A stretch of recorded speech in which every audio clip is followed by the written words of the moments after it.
Are you afraid? You should be. I thought he was the man to lead us through the long night. A face will be added to the whole. You would spill blood in this holy place. The gods won't mind. Show them what Lannisters are.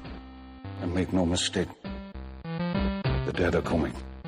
Dragons do not do well in captivity. How do you know this? That's what I do. I drink, and I know things. They have no idea what's going to happen.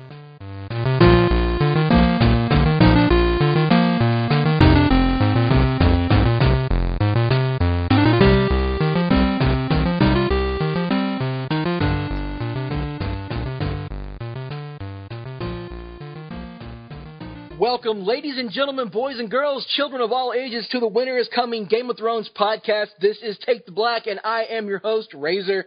And I'm joined by three of my co-hosts, Isis, Corey, and Annie. How are you guys doing tonight? And are you excited about the first episode of Game of Thrones Season 6? Go, Isis. I am super pumped. I enjoyed it. I can't wait until we talk about it. I particularly really enjoyed our live tweet.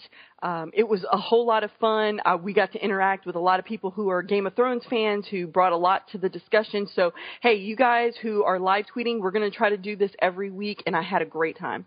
Yeah, that was fun. And, again, I've said it before. I'll say it again. Follow Isis on Twitter. Give Annie and Corey a follow as well. They're going to be live tweeting when they can, and they're really fun to follow. Annie had a particularly funny meme, the Miracle Max meme at the end of the episode that made me spill some milk out of my nose as I was laughing hard.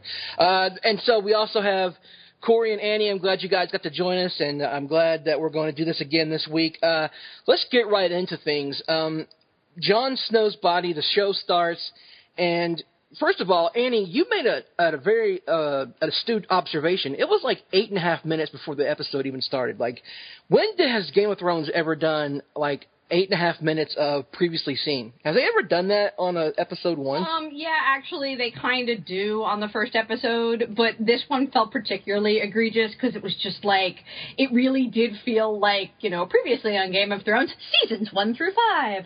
Yeah, did it feel, maybe it was because we're all sitting there waiting for Jon Snow. Maybe that's what it was. We were all sitting there waiting for Isis's little cinnamon bun. Like, we're waiting for the flowy hair, and we're waiting for Kit Harington to pop up on screen and open his eyes and go, "Psych, I'm here." But that didn't happen, and the camera panned down, and instantly my heart got ripped out of my chest because Ghost is howling. And if you're a book reader, you know that Ghost is mute. He's the only mute direwolf of the whole bunch.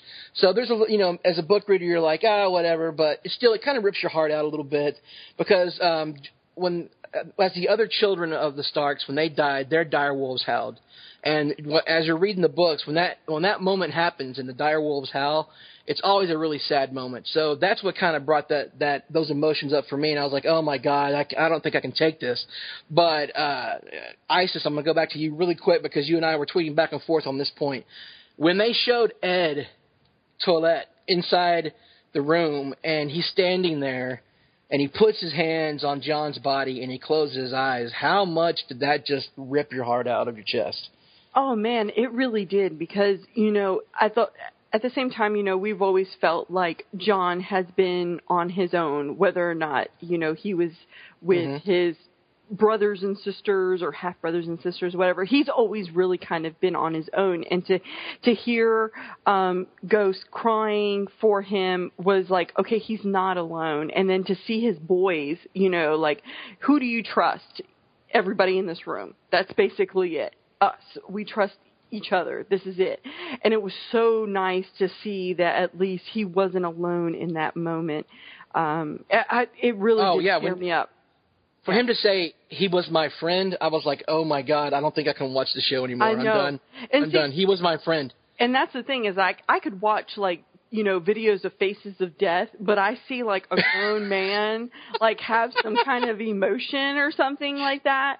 God damn, Faces of Death? Holy shit. Oh, I know I'm reaching way back, but I'm a little bit older than most people. But anyway, you guys can, for you youngins, you could Google it and you'll be like, oh my goodness. But anyway, I'm serious. Like if I see like a grown man crying, that brings me to tears.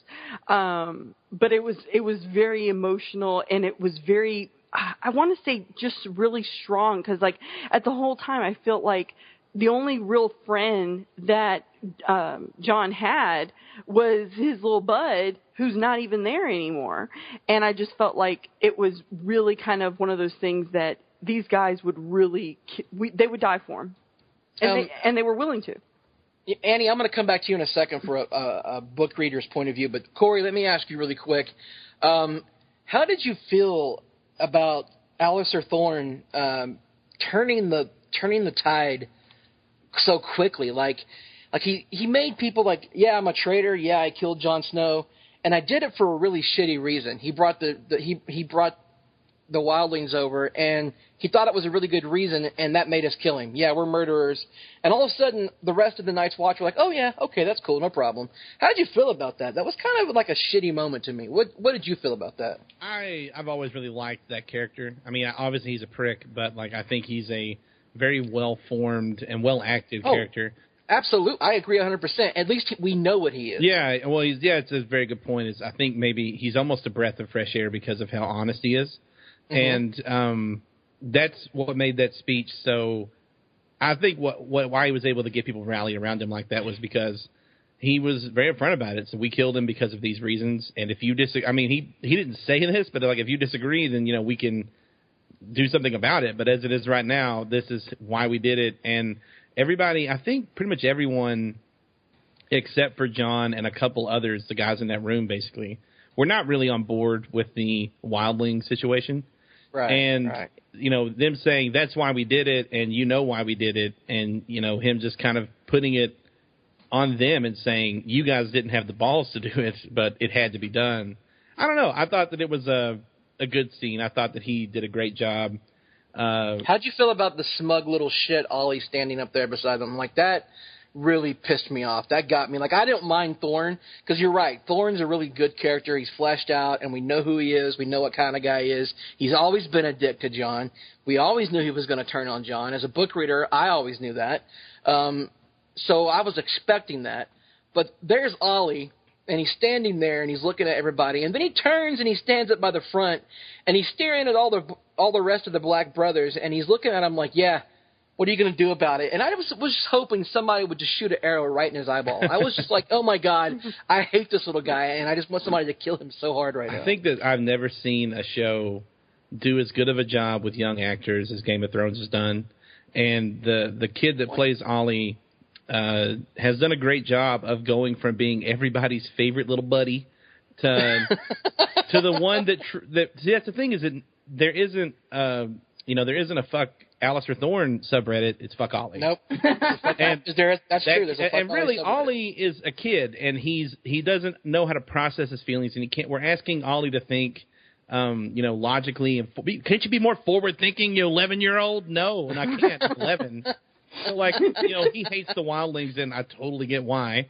And he's very mad that his best friend Jon did that. And then Alistair Thorne is like, listen, I told you he's going to do this. And I think Ollie, personally, I would love to see, like, this is how good the show is overall, that it's got me cheering for yet another child to die. But I would love to see Ghost, like, just pounce on Ollie's face and eat it. And like when that door opens, like he just beelines it straight for Ollie. That would be the best. But that would be. I think there would be a thunderous applause that you would actually hear out in the streets. People would be cheering. There would be parties. Because it will be one of the few times this show has given us something to cheer for. Exactly. I want Annie, I want to talk to you real quick. Now, you, as a book reader, you've read the end of A Dance with Dragons. Mm-hmm. You know what happens to Jon. Well, we know that he gets stabbed. We didn't know what was going to happen to Jon. We didn't know in the books. We don't know in the books what happens to him. Now, this is the show. This is how the show interprets things. This is how Benioff and Weiss interprets things. How did you feel about this finality to Jon's fate so far, well, I guess? I mean, I'm not going to sing, but literally in my head, the song John Brown's body lies a moldering in the grave? Yes, that was literally playing in my head. Jon Snow's body lies a moldering in the snow. And his soul goes marching on. But one of the things that really struck me about the scene, and this is because I'm a book reader, in the books, the wildlings are still in Castle Black. Mm-hmm. And that was a thing that really startled me in this episode, is that Ed has to have left Castle Black to go bring the wildlings back. The wildlings were allowed to pass through, and they've left. And that actually really startled me. I was not expecting that. It also kind of made it, when the wildlings are there and they're being housed in Castle Black, and the Night's Watch are being forced to share their rations with them and share the bathrooms and share what water they have, it's a lot more intense, and you kind of understand in a way, why they I mean, they're racist against wildlings. Like, they are. They've been racist against wildlings the entire time. They've been brought up to be racist against wildlings. To them, wildlings were the others because they didn't really know about White Walkers. So there's a level where, to them, the wildlings are the real bad guys. Right.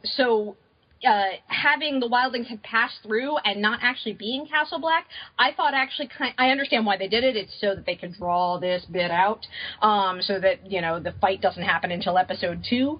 But at the same time, I was like, that kind of takes away a little bit of the punch. But, at the same time, though, Owen Teale did an amazing job with Alistair Thorne. I mean, he just did. Yeah. And that scene was one of the best scenes of the night, along with the mutton one. Yeah, the mutton one. I was going to say... Don't ask for mutton. Ask for turkey. I mean, seriously, pack right if you're going to go traveling in the snow. Okay, anyway. I was going to say, I think it was pretty obvious why they had the wildlings be away from Castle Black, so they could extend the drama at least one more episode. It's one of those things that actually is starting to annoy me about the show, is how they almost intentionally draw things out further than necessary just to keep... I don't think it was necessary to save that fight for the next episode, or maybe even the third episode. Let's be honest. There's no guarantee it's going to happen next episode either. They could stay in that room and play Uno for all we know. And also, I don't think that they're necessarily racist against wildlings. No, in the books they are more than in the books. It's much more obvious. Is what I'm sorry, I wasn't clear on that. I was going to say it was jingoism, probably, but that's.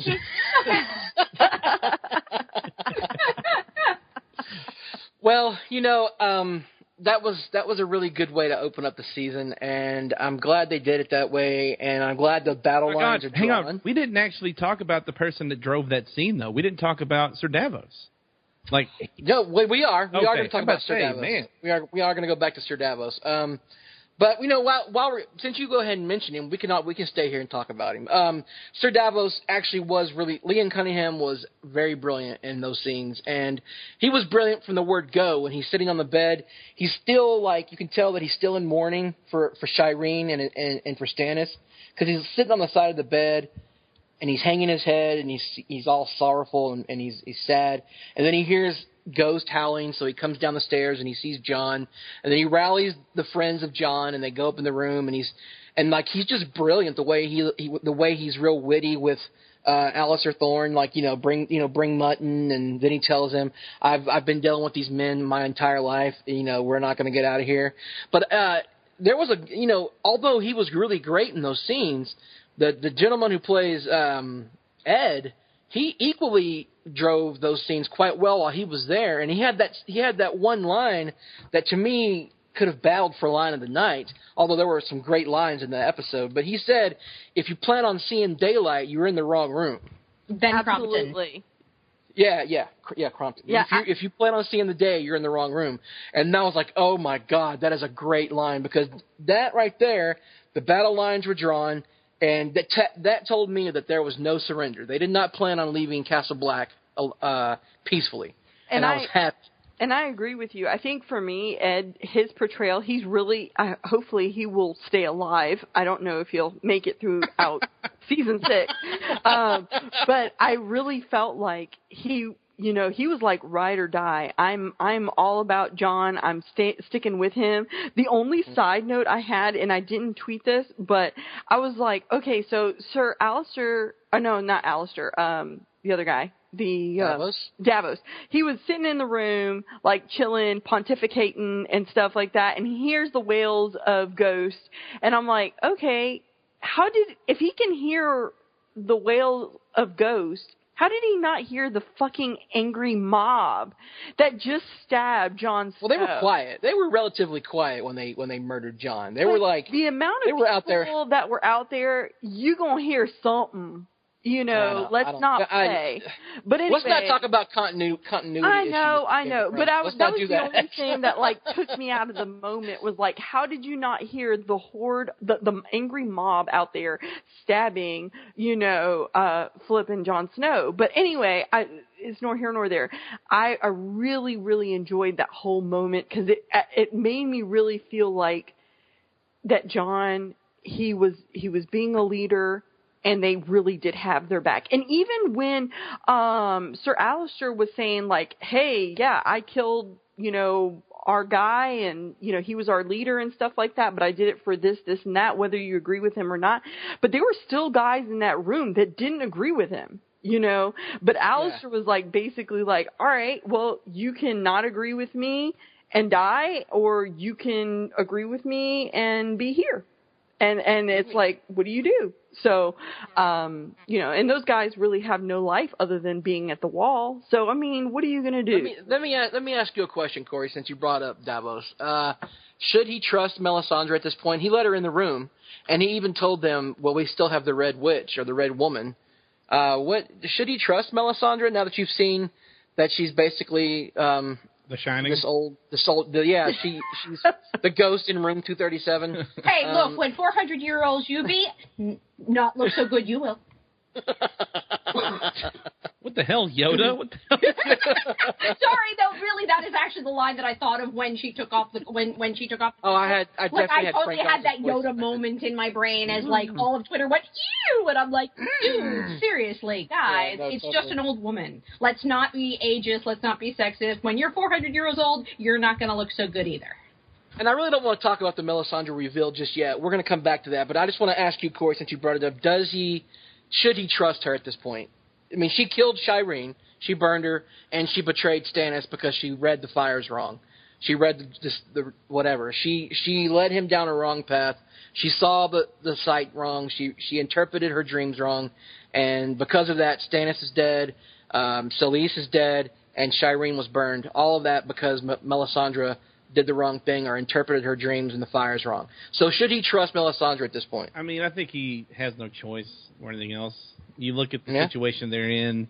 I mean, he knows that she can be a X factor if she gets to the room, if she comes back. I don't know.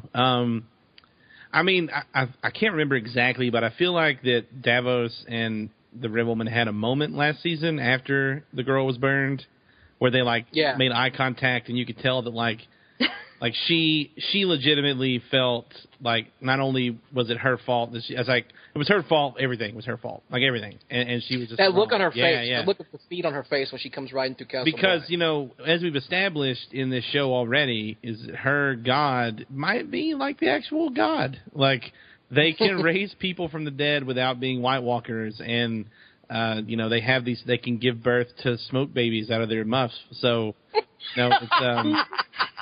They have these powers that are legitimate.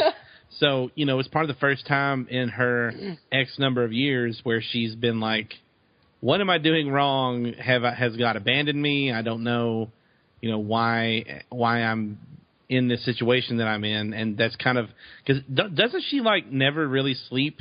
Isn't that a thing with her? That's a thing. So the fact that we saw her going to bed was that way. Yeah, that's more of a thing they've described in the books than they have in the show. And she said more times than not in the books that she has no need for sleep and she stays up, and nobody's really ever seen her sleep or really eat for that matter. She doesn't really take nourishment in that much. Well, old people don't. So, if they do, it's like at 5 o'clock in the afternoon anyway. So yeah, I agree with you. There's a lot going on, and Davos has to, I guess, take what he can at this point for help. But let's move past the wall for now. We'll come back. Let's talk about King's Landing, and I'm going to ask you something, Isis. As a mother, does Cersei get any kind of break does you feel sorry for her at all now that she's lost Myrcella? Like, you saw her gleefully walking down the steps to go greet her daughter and her brother as they're coming back from Dorne, and all of a sudden she sees that it's actually her daughter's under the golden shroud, and the prophecy's coming true, and the smile goes from happiness to sad and despair. So does she deserve a break at this point? She did the Walk of Atonement, and that was a horrible moment, and she spent time in prison, and now her daughter's dead along with her son, Joffrey. So is it time to give Cersei a break? The answer would be no. Okay, all right. No, this is the deal, is that as a mom, I genuinely felt bad for her as far as the loss of her daughter, and the fact that she could see, the goodness in her daughter, and contra who she is, and how her daughter, how did I end up having this great daughter, and look who I am, look. That was a great line from her. How Myrcella was pure and good, and she thought she couldn't be a monster anymore if she had Myrcella. So to see that Cersei is, realizes that she's genuinely not a good person, and her daughter was, and then she was still taken away. I really, really did feel for her for that portion, because, everybody talks about, love, I love my husband unconditionally. No, the only unconditional love is the one of your child. Okay, there's always conditions with a husband, or I should say, with a spouse. There's always conditions, but your children, it's unconditional. So I really did feel for her in that fact, but she is no way, no shape or form on her way for redeeming herself. And, seeing her interact with her brother / baby daddy, I guess that's what we're going to call it, was really icky too. So it kind of went like, I understood where her pain was coming from, and then it got really icky. But it's, it is what it is.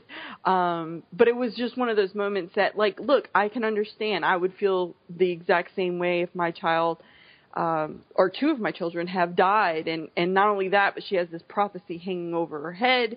And I really did like the fact that her brother / baby daddy was really trying to, kind of say, oh, fuck that.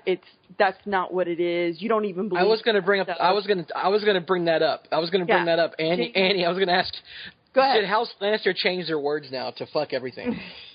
Well, I in a way, I feel like that is Jaime trying to pull her out of it. Like, I know for most of us, we expected when Myrcella came back in a coffin under a golden shroud that Cersei would lose it. Like, I was expecting screams. I was expecting, like, her hair being, what little hair she had to be torn out of her head. I was expecting her to go around setting fire to things. And instead, it's this absolutely dead, like, all the prophecies are true, my life is fucked.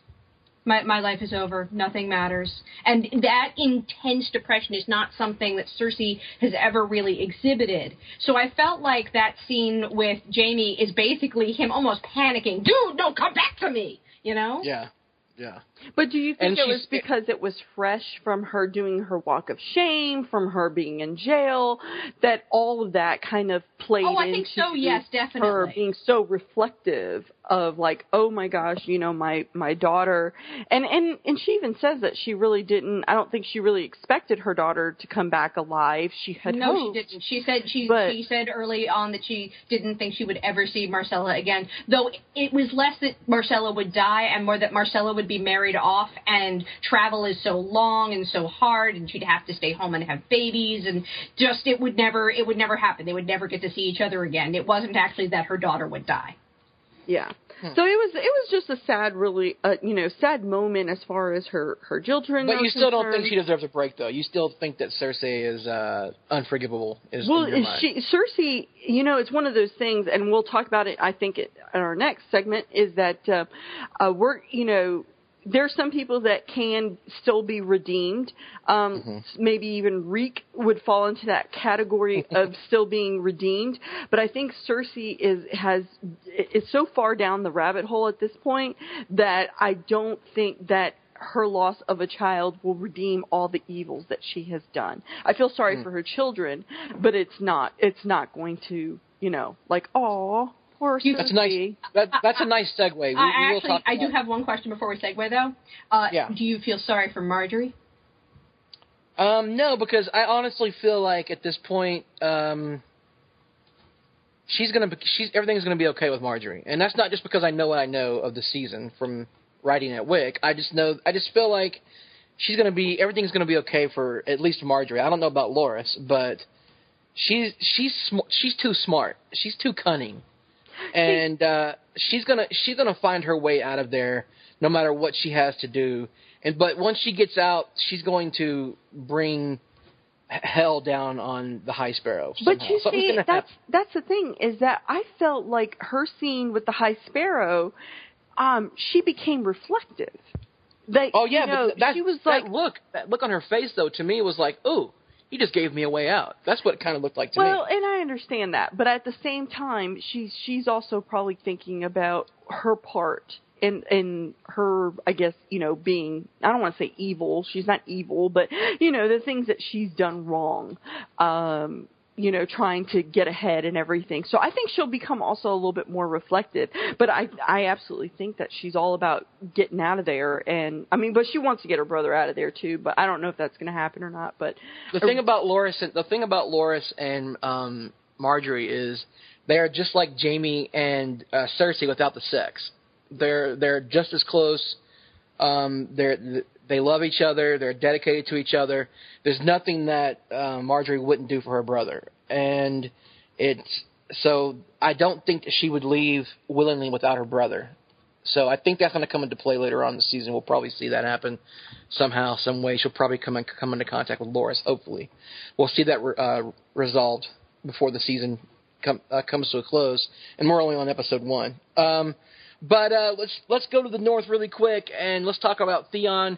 Well, I don't want to do this really quick. I want to stay here for a little bit. But Corey, last time we talked about the north in season 5, you had a lot of great things to say about the jump from the wall, and honestly, this is the first time we've seen Theon and Sansa since season 5 in the jump. We didn't know if they broke their legs, if they sprained an ankle, if they stubbed a toe. We didn't really know what happened to them from the jump, and it seemed like they came out unscathed. So how did you feel about the jump, them running through the woods?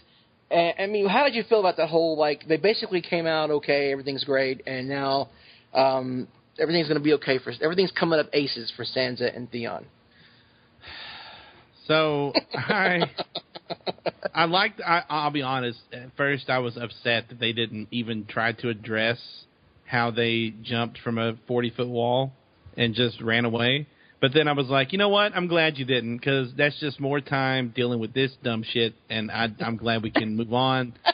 And then we get them running through the woods, and it's of course it's cold, and apparently frostbite doesn't exist in Middle Earth, wherever we're at right now. Westeros. We are such freaking nerds, I swear. Sorry, I got my magical kingdom mixed up. So anyway, they're at Epcot, and they run through. Loves cats. Exactly. They run through a frozen river, and nobody even sneezes or gets the sniffles. And then, basically, I started to get a little excited in the storyline, guys. I'm serious, because I thought for a brief moment they were going to kill Sansa, and I was like, thank God. It's the most useless character in the show, and I am including the fat kid that made bread. The most useless character in the show. He was very useful. He made pies. He did pies. He made direwolf bread. He did. No, seriously, she up until that point, every decision she made was dumb.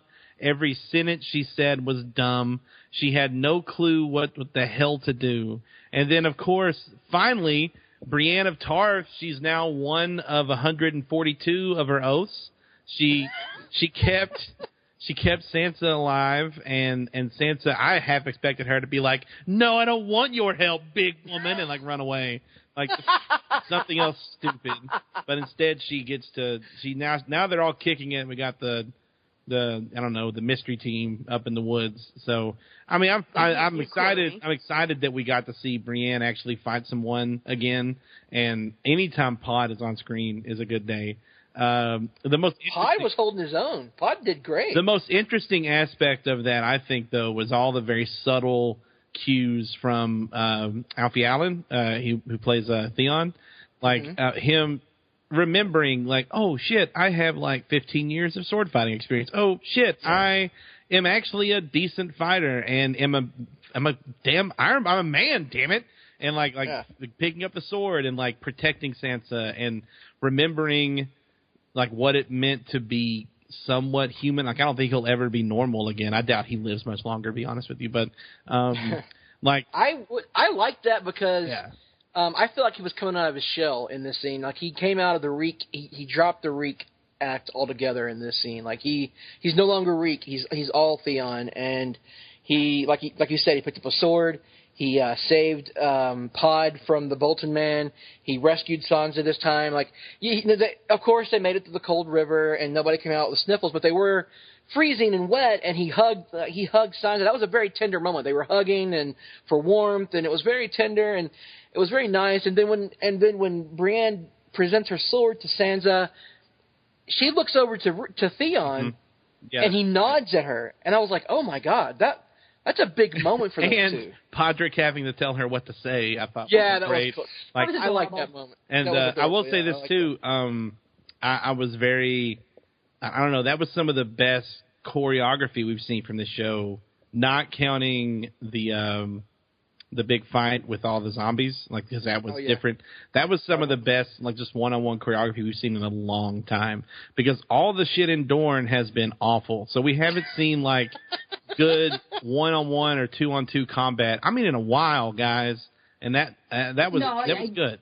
I actually thought that the comparison of the fight with Brienne and Pod versus the Dornish women and the and what went down in Dorne was very interesting, because with Brienne, Gwen Christie, and I can't think of the name of the kid who plays Pod. Crap. Michael. Daniel Portman. Thank you, Daniel Portman. The two of them made killing another human being look hard. Killing another human being is hard. They fight back. You know, it's really difficult. It's not pretty. It's not, and that's one of the things I've always loved about the Brienne scenes when she fought the Hound. That was an ugly fight. She fights ugly, you know, and she brought that back, that ugliness to the fight, which it made it feel really real to me. She didn't come in with her Valyrian sword and chop everybody's head off. She was knocked off her horse, kicked in the face, and still was able to somehow rally and fight her way through it, and that was brutal, and I love that aspect of it. Yeah, and you guys remember? Oh, go ahead. No, go ahead. Go ahead. Well, as you guys remember from last year, you know, Brienne's one of my favorite characters. I love her. She's my spirit animal.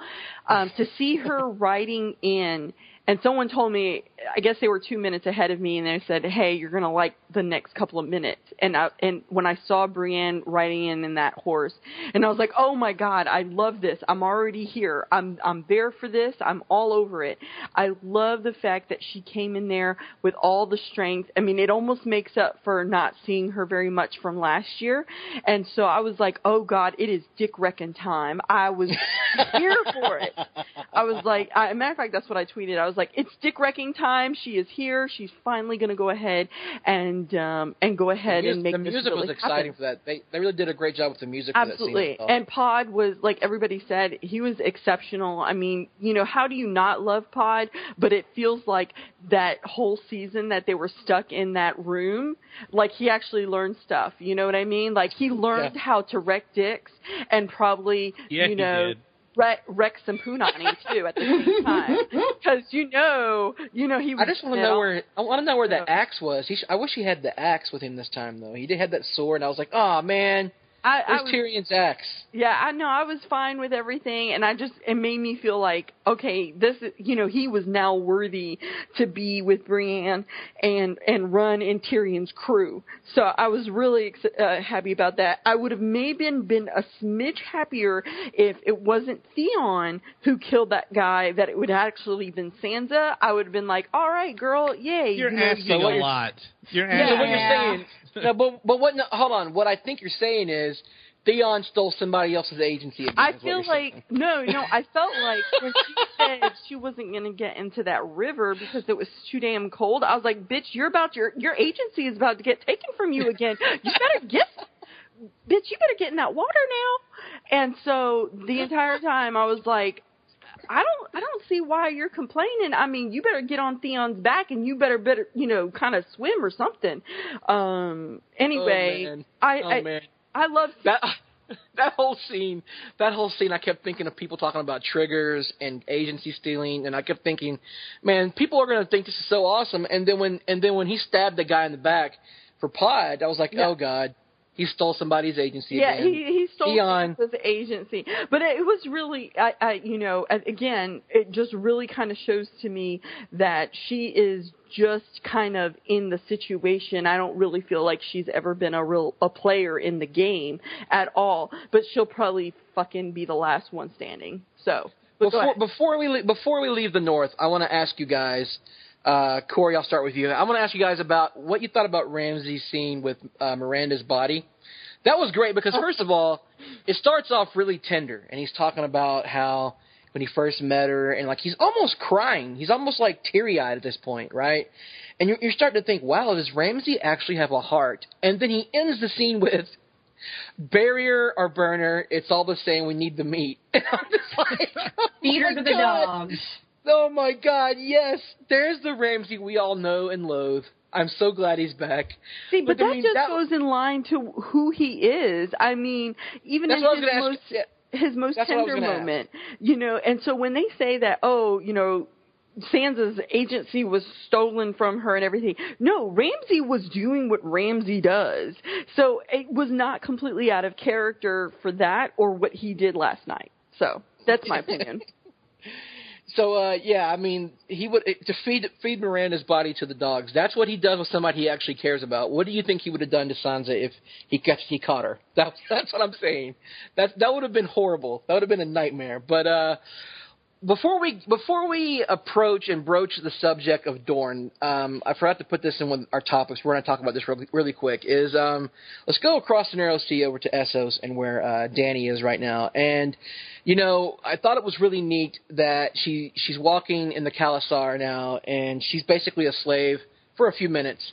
And she's getting whipped, actually. And I'm sitting here thinking, yeah, how the mighty have fallen. Like you're not arrogant anymore. You're not this haughty queen of Meereen. You're being whipped, and they're talking all this shit walking beside you. And I even tweeted out, I was like, man, the Dothraki are so romantic because they're sitting there talking all this horrible shit about her right next to her, and she can understand everything they're saying.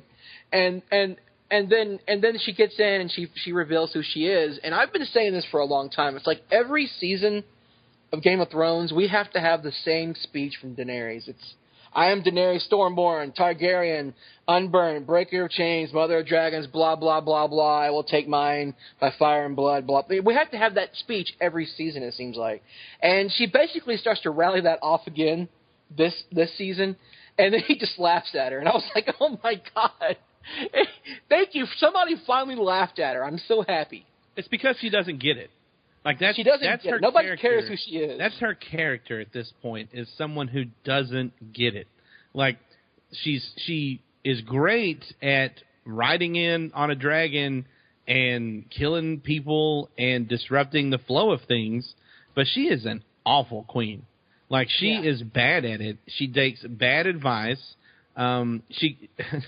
She takes bad advice, and she takes a lot of liberties with the stuff that she's very, like, this will never happen while I'm here, and then she lets it happen anyway, and, like, oversees. Like, she doesn't understand why people would be upset with her because she doesn't get it. And then she's in a tent of a Dothraki cow, or whatever you say that word, and she's spitting off all this stuff like any of that means anything to him.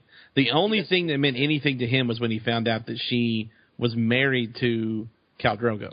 So she doesn't get it. So he honestly, like, she just kept rattling off titles until she hit one that he respected. And the one he respected was widow of Khal Drogo. And suddenly Khal Drogo's name, like, gave her protection. But, you know, even though it gave her protection, it's, you know, so she's like, okay, awesome, this one will give me protection, so now you're going to let me go, and I'll give you some horses, and we'll all be great.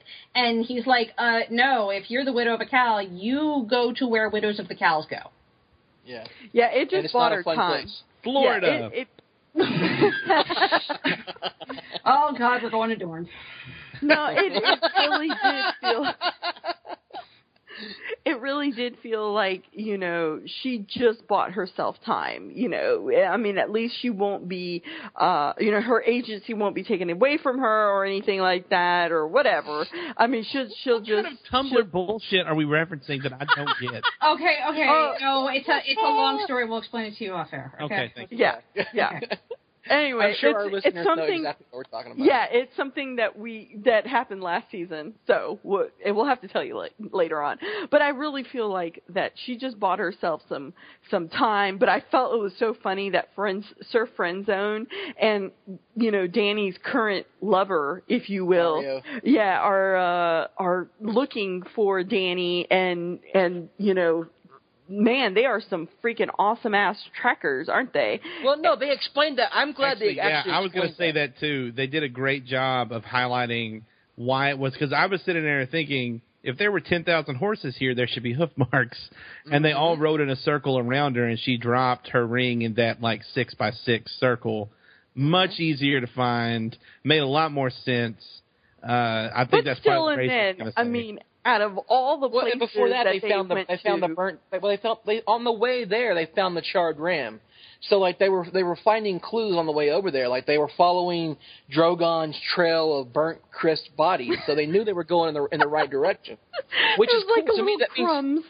Yeah, little breadcrumbs from Drogon, and that. Take heart, people. That means Drogon is on the move looking for his mommy. So hopefully he goes and burns some dicks off in the Dothraki Khalasar pretty soon. But we'll see that hopefully in 2 or 3 episodes from now. Weren't those wives a bunch of haters?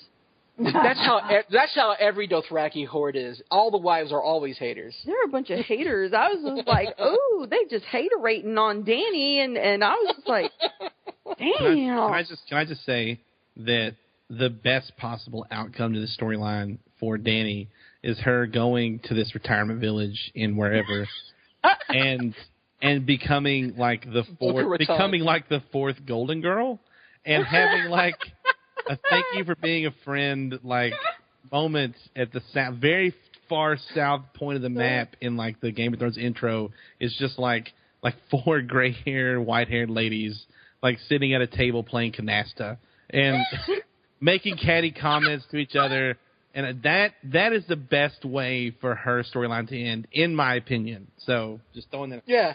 No, I God. 100% agree. Now I want that. Now I can't think of anything else. Yeah, now I can't think of anything else. I want that course.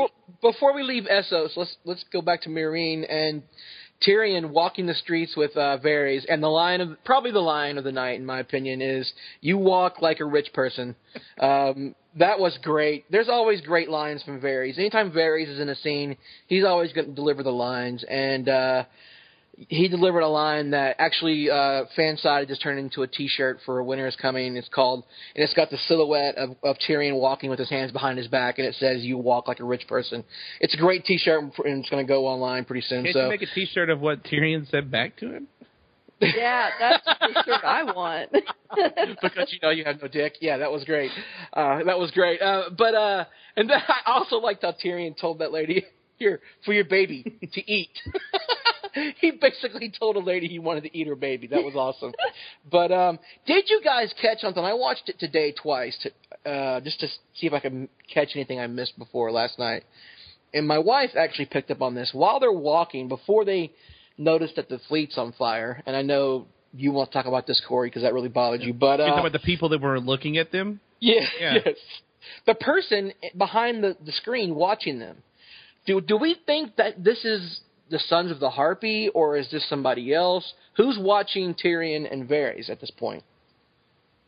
You asking me? Anybody? I mean, yeah. Like you want to talk about this? Let's talk about who's actually watching our favorite little guy Tyrion and his buddy Varys. Like, what's going on? I'll make an out of the box suggestion and say that it's one of Littlefinger's spies, and somebody with ties to King's Landing has found Tyrion and is trying to maybe plot a way to kidnap him or just kill him and take his head back to whoever. I don't know. That's my guess. There we go.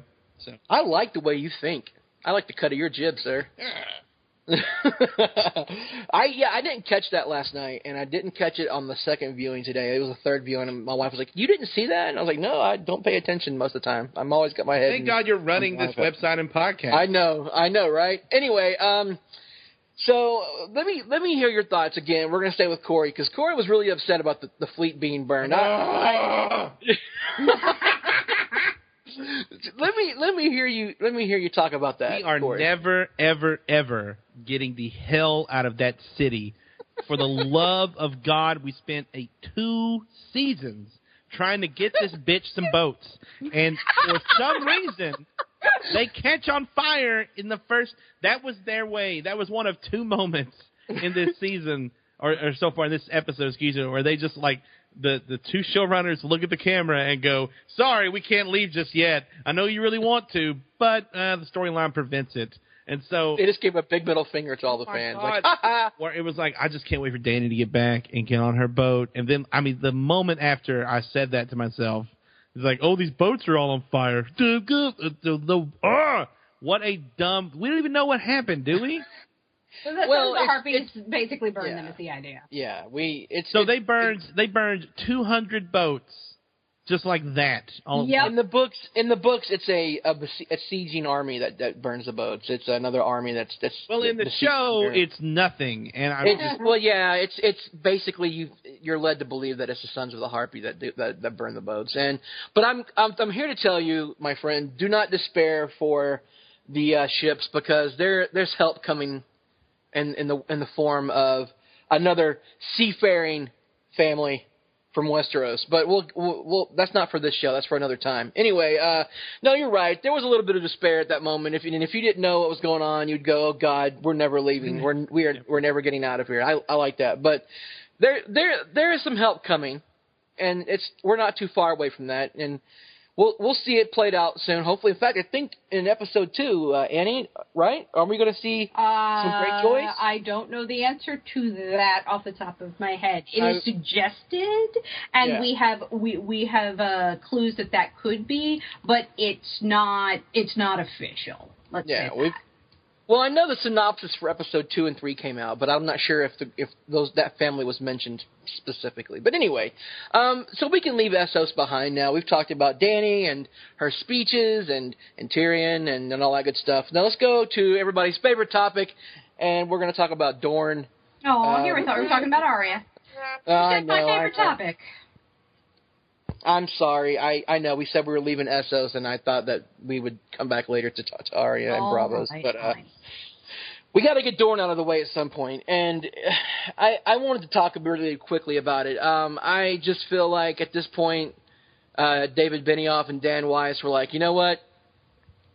This has been an abortion, and we need to go ahead and stick a little vacuum cleaner in and suck it all out. That was the second moment that I referenced earlier was when they just had knife, and then they just stood there. It was like, all right, it's like we're done. And the camera panned out and just... That's it. Yep. So are we done in Dorne, please? Yep, Can we we're leave done. this place? No, let's leave Dorne to the silly place. Yeah. That was amazing, man. That was great. awesome. Great setup. I what really bothered me about Dorne is it could have been so much better, and I feel like that was the weakest point of Season 5, obviously. You know, they won so many awards, and upon a second viewing of Season 5, I didn't hate Season 5 as much as I did the first time I watched it. But Dorne was obviously the weakest point, and they had to cut it out like a cancer. And this is their quickest way of doing it. Let's get rid of it in episode 1 of Season 6. And not only let's get rid of it, let's get rid of it in like 10 seconds. Let's kill Doran, let's kill Hota, and let's kill Trystane. Let's do it really quickly. And let's do it really stupid, too, because Doran's bodyguard turns his back on a sand snake. That's something that would never happen in the books. I almost want to geek out over that. And well, can I just say, as a show watcher, not to step on your toes, Razor, but as a show watcher only, I haven't read the books, I was promised that Dorne was interesting and cool, and the people there were strange. I don't know who lied to you in the books. I did. I told him No. See, I'm sorry. I referred to the damn Dornishman and the idiot Ironborn. Okay, I was not pleased with either storyline. We are actually going to deal with the Ironborn this year, and I really hope that they deal with it better. I feel like with Dorne, the show made the same mistakes that the book made. In that. Oberyn was an amazing character, and he went over so well in Book 3 that Martin decided that we should go to Dorne in Book 4. And no, we should not. It's boring. Doran sits there in his wheelchair in the Water Gardens pondering for chapters and chapters and chapters. It is painful. And the fact of the matter is that, the showrunners were like, we're not going to make the same mistake with Dorne. And then they went and made the same mistake with Dorne. Oberyn was so popular. I mean, Pedro Pascal was in, the tiniest bit of Season 4, and he was the Season 4 runaway hit. So they were like, no, we have to go to Dorne, and we'll do it differently. We'll send, Jaime, and we'll send Bronn, and we'll make it interesting. Nope. It's still boring. Well, the horrible handling of the Sand Snakes is what made Dorne so terrible. Like, Alexander Siddig is an amazing actor, and honestly, the actresses who play the Sand Snakes, they're really good, too. They've all had their own established acting careers. They've all done great things outside of Game of Thrones, but here they get into Game of Thrones and they all just shit the bed. And I don't blame them. I blame the writing. I blame the choreography of the fights. I blame whatever you want to blame. Them a little bit. I don't, man. I've seen Jessica Henwick, who plays Lady Nym, Nymeria. She's in Star Wars: The Force Awakens. Will be in Star Wars Episode 8 as an X-wing fighter. She did a great job in those films. And then the girl who plays Obara, she won an Oscar when she was younger. I mean, these actors, and then of course, like I said, you have Alexander Siddig, an amazing actor, Dr. Julian Bashir. Come on, what are we doing with this guy? We're just gonna let him sit there for a few scenes and kill him? This is ridiculous, and we didn't even get to the best part of Dorne. We didn't get to the fire and blood speech. And I know we didn't have Quentin and we didn't have Arianne. We cut a lot of characters out because we didn't have false Aegon, the false Targaryen. We didn't have any of that because I guess you didn't want to do it in the show. We didn't want to bring all that extra stuff onto the show. Blah blah blah, whatever. But Dorne was handled badly. I'm not like you, Annie. I actually did enjoy the Dorne plotline. I enjoyed the Grand Master Plan because I liked it to be linked up with Quentin and his travels through Essos. Quentin is such a drip. Oh my God. Well, he is. But what happened to Quentin is that he got roasted by a dragon. No, I agree. But if you connect it with Dorne, it's a great story. To me, I liked it. I thought it was a good storyline, and I love the Ironborn. I'm a huge Ironborn fan, but I just think that the show took, and you're right, a lot of people do not like the Dorne plot lines in the books. And Martin himself, I don't know if Martin's actually come out and said that he kind of did filler with that book or not. I don't know if it was Martin that said it, but that's been a big complaint about those books, is that Dorne was almost like filler. But I will begrudgingly admit that could probably be one of the weaker points of A Feast for Crows and A Dance with Dragons. But I will say this also, the show did way worse than the books ever had a chance to do with them. And once again, here we are in Season 6, a chance to rectify our mistakes with Season 5. And even if you wanted to kill off Dorne, you had a chance to do it better than you could have done a better job with it. And still, we had continuity problems. How the fuck did those two Sand Snakes show up on Tristane's boat? I thought Tristane was on the boat with Marcella. I did too. I was told that he wasn't. Somebody told me he wasn't. I thought he was on the boat with Marcella as well. I didn't think he was. I thought that he was still in Dorne. That he followed behind in another boat, basically. Yes. Well, see, and that doesn't make any sense. Why would you sit in the harbor of King's Landing when your girlfriend, a Lannister, or a Baratheon, but a Lannister, is dead, and and your family has an ancient feud with that family. So why would you sit there and chill and paint the eyeballs for the stones for her body? I would get the fuck out of there. I'd be like, no, I'm going home. I'm going home to Daddy. But no, he stayed there with no guards, and then he makes the biggest mistake in the world. He turns his back on Stupid Spice with the spear on Speary Spice, and it's like, I knew that was going to happen. Obviously, I saw the leaked photos before that happened, but I mean, even if I hadn't seen the leaked photos, I would have known that he was going to get stabbed to the back of the head. That was coming. Time out. The girl Obra is the chick from Whale Rider? Yes. I didn't know that. Whale Rider is a good movie. So what the hell's happening here? I told you, man. These it's not their fault. It's not the actor's fault. Sorry. Anyway, anybody else have anything they want to put in on Dorne? We can just go and leave this alone, like the show has done. We can just leave it. Anybody else have? I think let's put a nail in it. Let's put a thumbtack in it, and just move on to maybe Bravos. Well, yeah, let's go to Bravos and let's talk about Blind Arya. I didn't have any expectations when it came to this. I didn't think that Arya's storyline was going to be fleshed out until like midway in the season. So I thought it was kind of cool. She got her ass kicked, and it was, and I read an interview on Arya on Maisie Williams today, and she talks about she doesn't even think that it was the waif being a dick. It was the waif basically teaching her how to fight blind. So how did you guys, how did you interpret that scene?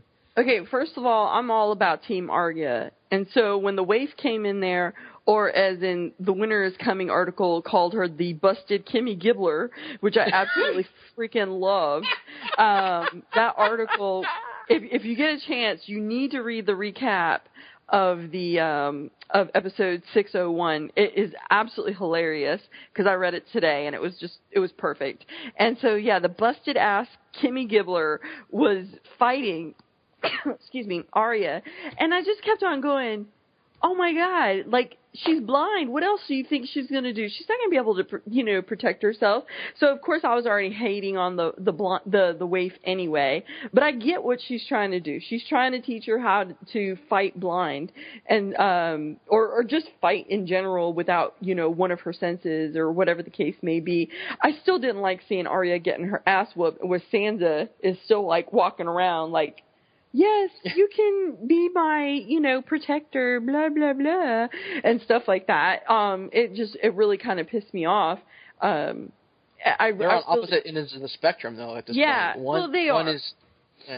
One Arya is, on one, but I did love the fact that, Sansa really does want to get her family back together, and, that was one of her concerns, like, hey, do you know where my sister is? And poor freaking Arya sitting in Bravos just, begging for money. And those are real contacts, by the way. Maisie Williams did an interview before the season and talked about how painful those contacts were. Like, she did an Instagram photo, didn't she, Annie? Yeah, of what she looked like, basically, with big ice packs under her eyes, because the contacts are basically, they cover the entire white of her eyes, so her entire eyeball is covered.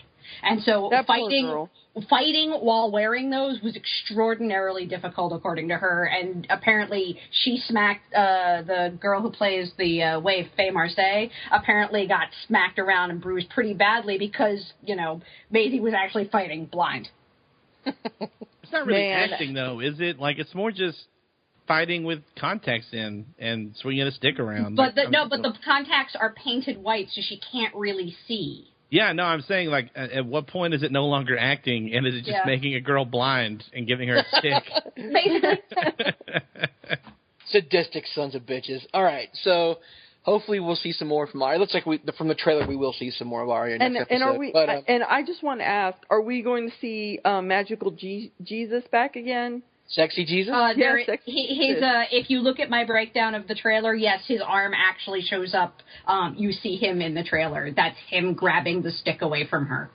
Oh, Annie. shit. Yeah, if you go... You can tell by who he was by his arm. Go to my article. I have a screen cap of it, and it's definitely his outfit. Annie's got some magical food over there. She knows how to find that shit. If you're listening to this podcast, you can't get this kind of shit from any other website. Winter is Coming is going to give you the breakdown of a mofo's arm. Okay? I'm just telling you. Who is Sexy Jesus? I don't know who you mean by that. Jaqen H'ghar. Oh, okay. The guy that made her blind. Okay, cool. Yeah. Yes. Sexy Jesus. All right. Respect. So, respect. So, let's leave Arya alone now. We've talked about everything else. Let's go back to the wall now. Let's finish this episode out strong, and let's try to hold our gag reflexes back a little bit, and let's talk about that big, huge reveal of Melisandre removing the necklace and showing that she's actually Miracle Max from The Princess Bride. That was just don't rush the Red Woman, Sonny. You get rotten miracles. Have fun storming the castle. That's something that book readers knew. We kind of suspected all along she was that old. So it really wasn't a big surprise.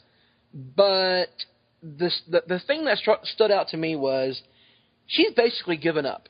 She's basically just said, you know what, I don't have the faith that I used to have. Stannis is dead. I've made sacrifices in the name of the Red God, R'hllor, and none of it has worked out. And now Jon Snow is dead, and I saw him fighting. I saw him in the fires fighting as Winterfell burned. And I don't know what to do. You know, like none of it's working out anymore. And so I think her taking off the necklace, turning into the however old 200-year-old hag she is, and then going to bed, which is something that Melisandre has been known in the books. She doesn't sleep and she doesn't eat. So for her to actually climb into bed and go to sleep is like a symbolic gesture of her giving up. And something that has been brought to my attention by other commenters is this is exactly the point that Thoros of Myr got to as a Red Priest of R'hllor, is he gave up on his faith as a Red Priest, and he was at his lowest point. And just as he gave up, that's when he brought back Beric Dondarrion from death.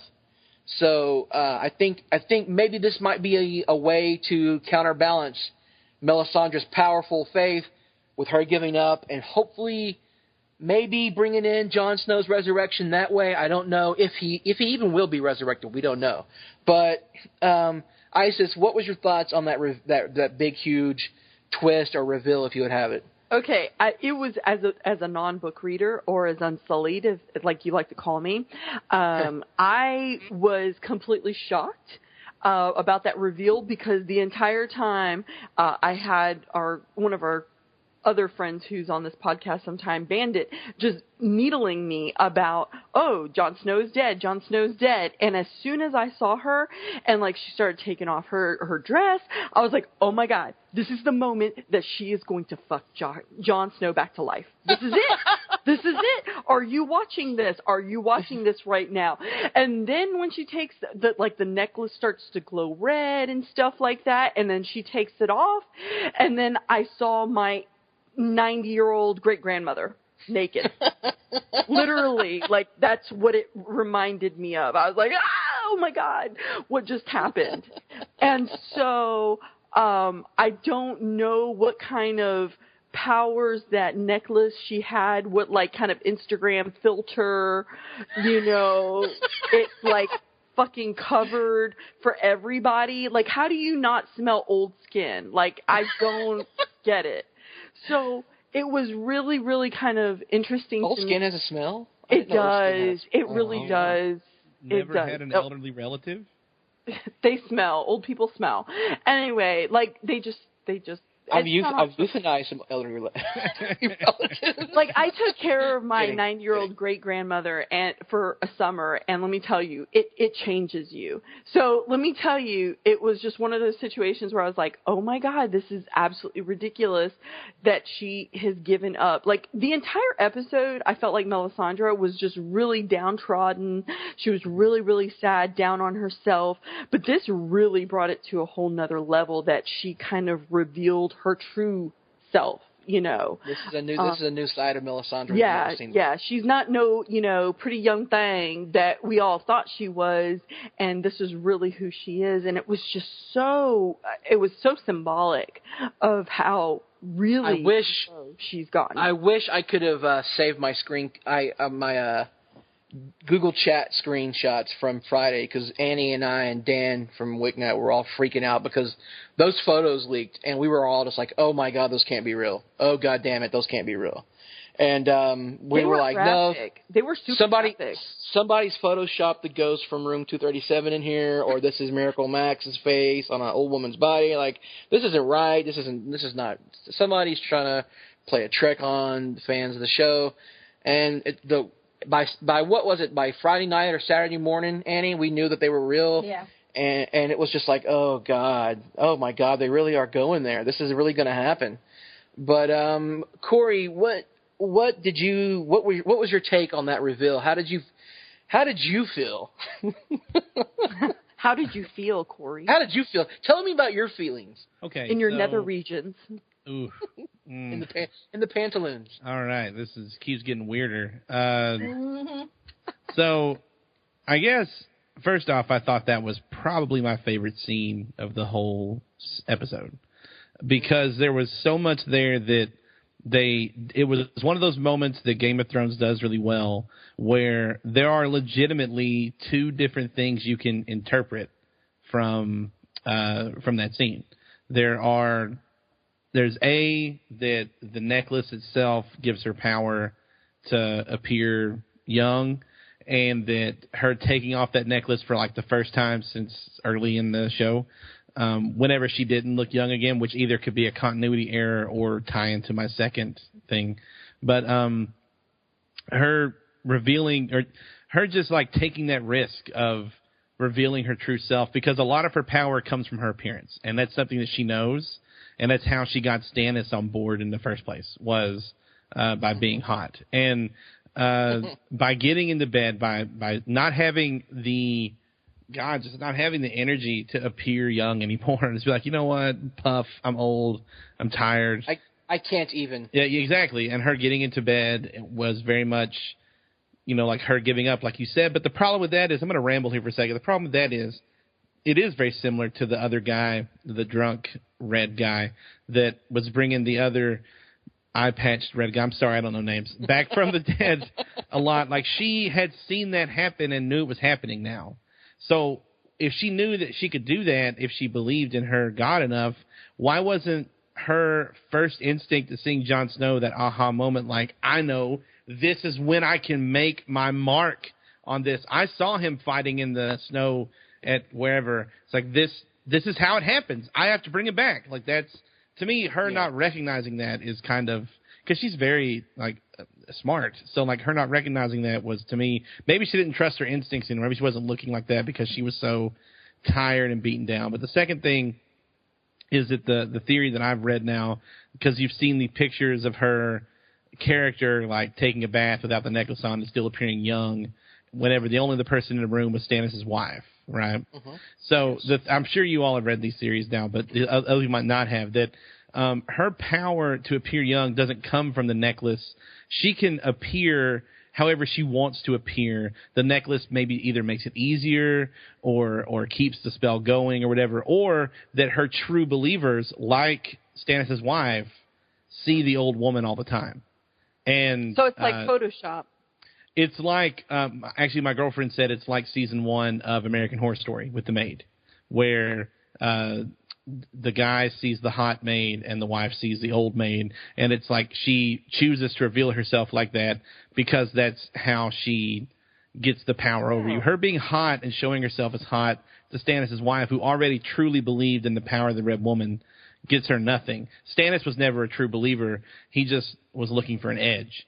And, which is why he banged her on the table. Exactly, right. So, like, she had to keep that appearance up when he was there, but, maybe we just weren't seeing, and I don't know if I necessarily believe that, but it's one of those moments in the show where legitimately I'm intrigued by where they're going and what's going to happen, because she really did look defeated there, something we haven't seen from her ever, even in the face of defeat until now and the last episode of last season. So, yeah, Annie, I agree with you. Like, she was confident she's been confident that she was on the right path throughout this whole entire, show. And this is really the kind of first inkling that you get, like, oh my gosh, she is just broken down. And, of course I want her to go ahead and fuck John back to life and stuff like that.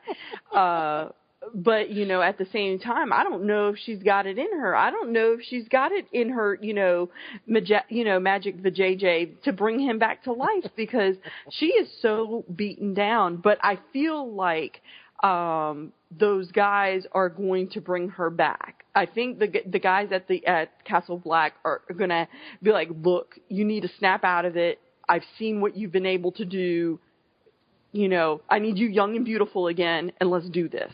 Well, maybe it's Davos' faith in her that'll bring her back. I don't know. Maybe Davos believed in her for once. Well, and Davos hated her. Well, I don't want to say hated her, but he... Oh, he hated her. No, he hated absolutely her. Yeah. He hated her. Well, okay. He hated her and for all the things that she has done and what she represents and stuff like that.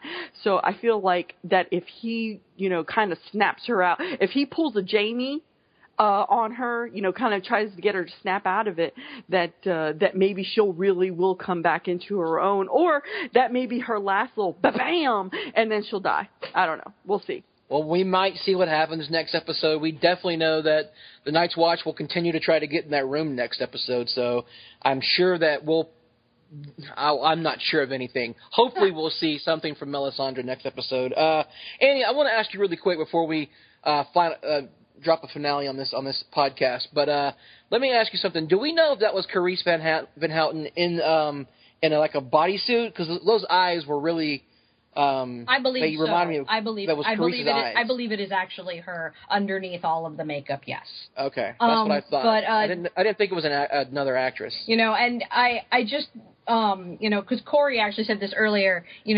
We've gotten hints that the Red God is actually the one true religion and the actual religion that's right. Not to harp on needing to read Westeros history, but the Red God, if you actually go back and read about it and you study her religion, it's actually the religion that's based on what happened in the Long Night before, that R'hllor is coming back and that the Great Other is going to bring the White Walkers over the wall.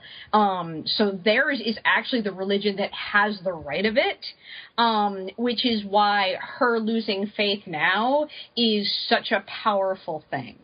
Because this is, she's always, as Isa says, she's always believed in herself. She's always had that front that, whatever it is she's doing, she looks into flames, she sees that, she interprets that, she is right, end of story.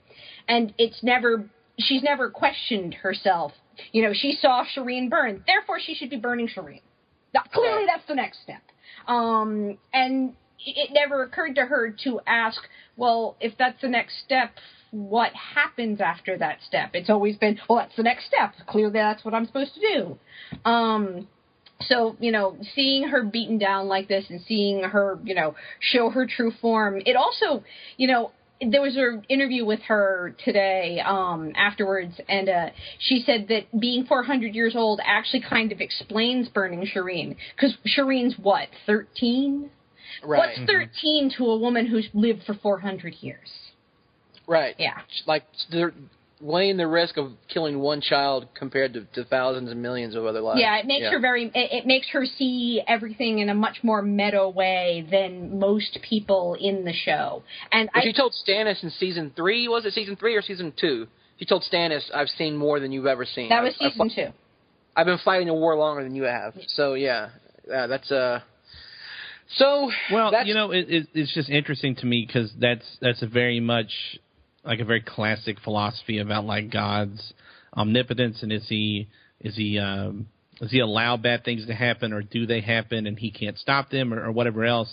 And she got very, I guess, up her own ass more than anything else about like, oh, I've been around for 400 years. I know exactly how this is going down. You're the guy, Stannis, and blah, blah, blah. And this is more than just her, questioning her faith and questioning her abilities to see the future. I think it's maybe even her reckoning with the fact that she is not immortal, and she is not, which is another reason to take off the necklace. She's not immortal, and she's not God. She is a messenger, and she maybe has forgotten that. And God has been showing her these things, and what did he lead her here for? She followed everything. She did everything he told her to do. She followed the flame. She saw all these things, and what are they, lies? What is the Red God been lying to her this whole time? It's that's got to be a terrible feeling. Well, yeah, and I agree with you. Or maybe her thought is, maybe I've been on the wrong side. I've been thinking that I've been, communicating with the Red God, and I really wasn't. Maybe I was being That's led, always a great point. That's a great point. Being led down a path, and it's really, in Christian terms, the devil has been leading me, and I thought it was really my God. So I really feel like that could be a situation, as far as like us, humans could relate that to that internal struggle. What have I done? Was I being led down the right path, or have I been led astray? And then reconciling, hey, look at all the things that I did. Were they the right things? So anyway, it's just one of those situations, and I'm really interested. Yeah. They definitely made Melisandre not kind of like a kind of a one pony kind of situation. They've given her some depth, I feel like, than before. Yeah. She was just the lady who had the ghost that come out of her coochie. I really feel like they really have given her some meatier kind of topics, and the whole body thing, I'm telling you, like, I took care of my 90-year-old grandmother for a summer, and I was just like, holy crap, that is accurate. So it was, well, again, like the way that we're talking about this and the way that we're discussing like the theological aspect and how we've seen what her God can do. Again, it just comes back to, that's why that scene is the best scene in this episode. It wasn't the fun action, and it wasn't, the witty dialogue. It was actually, although don't get me wrong, seeing a woman naked, as we talked about in this episode, is in the top 5 things. But seriously, I didn't make that connection until you said that. I love you, Corey. I love you. Didn't say they really did.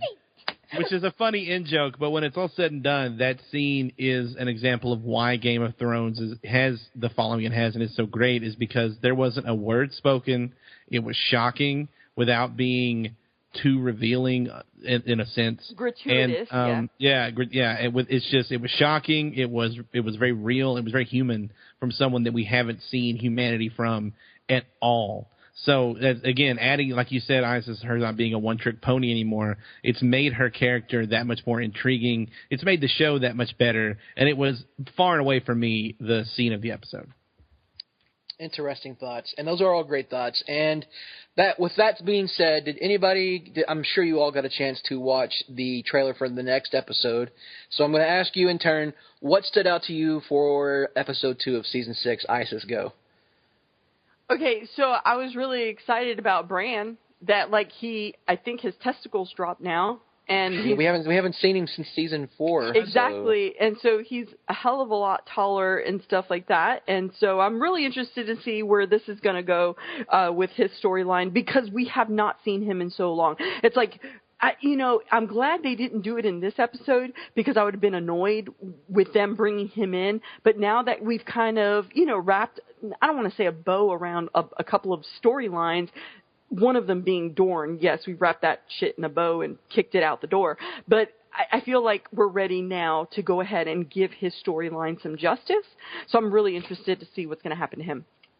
What about you, Corey? What stood out to you? I don't know. I think finally getting to move Daenerys' story along, because she didn't used to be so damn boring, and finally getting to get her story to take a step in a direction that isn't her putting on a fancy blue dress and preaching. Like, I feel like that's something I'm excited to see again, is her having to fight to get to the top again, because that was when she's been at her best as a character. So I agree 100%. The Myronese knot from a Dance with Dragons is the most boring part to me, that entire book. Annie, what stood out to you? Well, when I was breaking down the trailer, there was a moment that I wished that I had the ability to GIF instead of just do a screenshot. And it's Ramsay, and he's standing in front of Roose Bolton, who is eating dinner, looking at him coldly, saying, "So Sansa and Theon escaped." And Ramsay is basically like, they went to the wall. We're pretty sure they went to the wall. You know, the south gate's not, we could take an army. And he's like shifting his weight back and forth from foot to foot. And he looks so nervous. And it's such a terrible idea that he's spewing. You know, to take an army to march on Castle Black is a bad idea in the summer months when there's no snow on the ground. And now he's basically saying, let's pack up the entirety of Winterfell's army and go march on the wall? I mean, it's just... Especially if you're trying to win the North. I mean, that is such a desperation, stupid, Donald Trump-like idea. You know, it's just like... And you can just see Roose Bolton like, what even? I will say that wall is huge. It's a huge wall. It's a great wall. It's a great wall. I don't even care. I don't even care. I don't even care. So, yeah, anyway, I just, like, that's actually seeing Ramsay not being in control and seeing him get kind of desperate, that's what I'm looking forward to. I'm with Isis. I'm really looking forward to seeing Bran, and hopefully we'll see some great flashbacks in this episode. Hodor. But I really, what I want to see is the resolution of the Night's Watch and the men behind the door. I want to know if Ed will be able to bring the wildlings back, and I have a bit of an idea of what will happen. I'm hoping that I'm right about this, and if so, it's going to be a badass episode. But involving episode two involving 1-1. Oh, 1-1 forever. 1-1 forever. Am I going to have to videotape myself watching this episode? Oh no, you'll just be really excited typing in all caps when it happens. Oh my gosh. Okay, we'll see. But hopefully, I don't know if that's going to happen. I just know that if Ed returns to the wildlings, it might happen. But we'll have to see. We'll have to see what happens with that story. If they're going to continue that along, or if they're going to make it eke out until like episode 3 or 4 or 5, we don't know. But hopefully they'll resolve it quickly. They're going to eke. They're going to eke. You better believe that. But that's going to be it for tonight. We've run the podcast a little long, about an hour and 20 minutes tonight, but it's the first episode of the season, and that's kind of normal. You just wait till our finale. Hashtag oh my God. Ghost. Winter's coming. Thanks for listening, and we will talk to you next week. Are you afraid? You should be. I thought he was the man to lead us through the long night. A face will be added to the whole. You would spill blood in this holy place. The gods won't mind. Show them what Lannisters are. And make no mistake, the dead are coming. Dragons do not do well in captivity. How do you know this? That's what I do. I drink, and I know things. They have no idea what's going to happen.